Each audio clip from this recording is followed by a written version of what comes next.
पण बीजेपीच्या उमेदवाराला पाडायचा प्रयत्न झाला।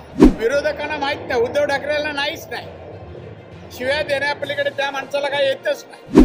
काही अलायन्स मधले मित्र या सगळ्यांचं कामकाज जे आहे ना ते नांदा सौख्य भरेला शोभणारं नव्हतं। मोदींना, अमित भाईंना, नारायण राणे, देवेंद्र यांना शिव्या फक्त। काही विरोधक, काही आप्त, काही सहकारी, काही अलायन्स मधले मित्र या सगळ्यांचं कामकाज जे आहे ना ते नांदा सौख्य भरेला शोभणारं नव्हतं। म्हणजे सोबतच्या विरोधक ठीक आहे, विरोधक त्यांना विरोधक, लोकशाहीतल्या विरोधकाची भूमिका विरोधकांना माहित नाही, उद्धव ठाकरेंना नाहीच नाही, शिव्या देण्यापलीकडे त्या माणसाला काही येतच नाही।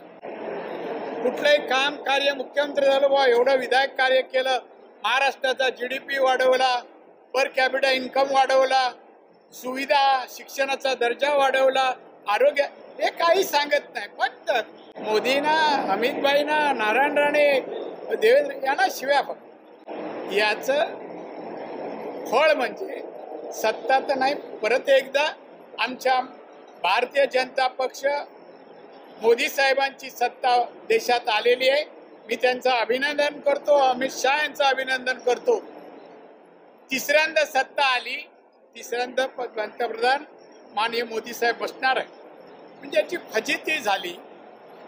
त्यांनी आता तोंड बंद करावी, नाही तर जिथे बाहेरगावी गेले तिथेच राहावं।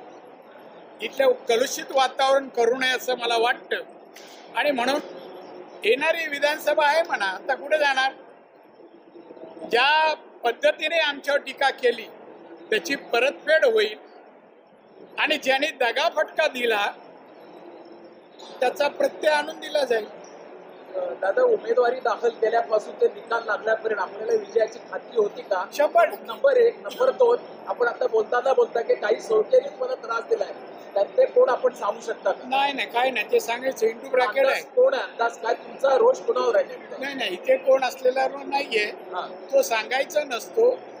त्यासाठी ना जेव्हा संधी येईल तेव्हा त्यांना दोष दाखवायचा असतो, पक्षाच्या अंतर्गत असले तर। तुम्हाला काही जणांनी दगा देण्याचं काम केलं आहे, तुम्हाला असं म्हणायचं आहे? तुम्हाला काही जणांनी दगा मला दगा कोणी देऊ शकत नाही, पण बीजेपीच्या उमेदवाराला पाडायचा प्रयत्न झाला। चौक्याकडून, तुमच्या महायुतीकडूनच का दादा? मला असं काय म्हणायचं नाही, मला मराठी चांगलं कळतं। तो झाला, कोणी काय कधी, नो कॉमेंट।